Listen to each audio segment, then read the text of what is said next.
അസുഖത്തിന്റെ പേര് എന്തോന്നും ഒരു ഇംഗ്ലീഷ് പേരാണ്, റിച്ചാർഡ് എന്തോ സംതിങ്. ഞാൻ പറയും ഇങ്ങനെ ഒരു അസുഖം ഞാൻ ഇതുവരെ കേട്ടിട്ടില്ല, അത് എന്താ സംഭവം എന്താണ്? വേദനിക്കുമ്പോഴെല്ലാം ഈ കാൽപോലും ഡോളവും എടുത്ത് ചുമ്മാ തിന്നത് കൊണ്ട് ദേഹത്തിലുള്ള 7 തൊലികളും പോയി, അത് മുഴുവനും തൊലി ഒന്നും ഇല്ലാതെയായി. കാറ്റോ ലൈറ്റോ എന്ത് കൊണ്ടാലും പറ്റൂല, മുഴുവനും പോയി. അവർ ശരിക്കും പറഞ്ഞാൽ തൊലി ഉരിച്ച കോഴിയെ പോലെയാണ് കിടക്കുന്നത്. മെത്തയിലും കിടക്കാൻ പറ്റില്ല, തറയിലും കിടക്കാൻ പറ്റില്ല, ഒന്നിലും കിടക്കാൻ പറ്റില്ല, കാറ്റടിക്കാൻ പറ്റില്ല, വെട്ടം വരാൻ പറ്റില്ല. ഇങ്ങനെ ഒരു അസുഖം ഞാൻ കണ്ടിട്ടേ ഇല്ല മേനക.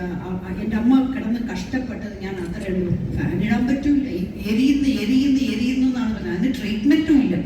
അതിന്റെ പേര് എനിക്ക് സംതിങ് ഷീസെ. ഉടനെ ഞാൻ ഗൂഗിളിലൊക്കെ പോയി നോക്കുമായിരുന്നു, ആ പേര് മറന്നുപോയി. അതാണ് ഇപ്പൊ എന്തെങ്കിലും അന്ന് ചെറിയ ചെറിയ പാർട്ടി വൈദ്യം, കുഞ്ഞു കുഞ്ഞു വൈദ്യങ്ങളൊക്കെ നമുക്കുണ്ട്. എന്നെ സംബന്ധിച്ചിടത്തോളം ആയുർവേദം എന്ന് പറയുമ്പോൾ എനിക്ക് കിട്ടിയ അനുഭവങ്ങളാണ് എനിക്ക് പറയാനുള്ളത്. സപ്പോസ് എൻ്റെ അമ്മ ഹാർട്ടിന്റെ ഓപ്പൺ ഹാർട്ട് സർജറി ചെയ്തിട്ട് ചെന്നൈയിൽ വെച്ച് ചെയ്തു. കറക്റ്റ് എക്സാക്ട് 3 months ആയപ്പോഴേക്കും she got hepatitis B. Same thing ആണ് എൻ്റെ അച്ഛനും ഉണ്ടായിരുന്നു. അച്ഛനും നിങ്ങൾ പണ്ട് ആരെങ്കിലും വായിച്ചിട്ടുണ്ടായിരിക്കും, 1982 ഞാൻ ഇവിടുന്ന് ട്രിവാൻഡ്രം ടു കൊല്ലത്ത് പോകുമ്പോൾ ഒരു ആക്സിഡൻ്റ് ആയി. അപ്പോൾ ആ ആക്സിഡൻറ്റ് എറണാകുളത്ത് വെച്ചിട്ടാണ് ആക്സിഡൻറ്റ്, തോട്ടപ്പള്ളി എന്നുള്ളൊരു സ്ഥലത്ത് വെച്ചിട്ടാണ് ആക്സിഡൻ്റ് ആയത്. അപ്പോൾ ആ ആക്സിഡൻറ്റിൽ അച്ഛന് ഇത് വന്നു, കാലൊക്കെ മുറിഞ്ഞ് പ്രശ്നങ്ങളായി, വീട്ടിൽ കൊണ്ടുവന്നു. ഏപ്രിൽ മാസം 19-ാം തീയതിയാണ് ആക്സിഡൻറ്റ് നടന്നത്. 17 സെപ്റ്റംബർ 19 ആയപ്പോഴേക്കും അച്ഛൻ മരിച്ചു because of hepatitis B after the operation. അപ്പൊ ഇതേപോലെ എൻ്റെ അമ്മയ്ക്ക് വന്നപ്പോൾ ഞാൻ ഇച്ചിരി ടെൻഷനായി.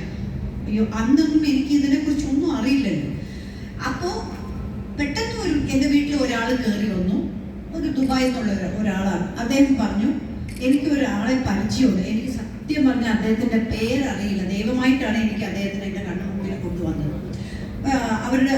അവരെ ഒന്നും പോയി കണ്ടാൽ മതി, ഞാൻ വിളിച്ച് പറയാം. അദ്ദേഹം കൊടുക്കുന്ന മരുന്ന് കഴിച്ചാൽ മതി, അമ്മയുടെ എല്ലാം ശരിയാവുന്നു.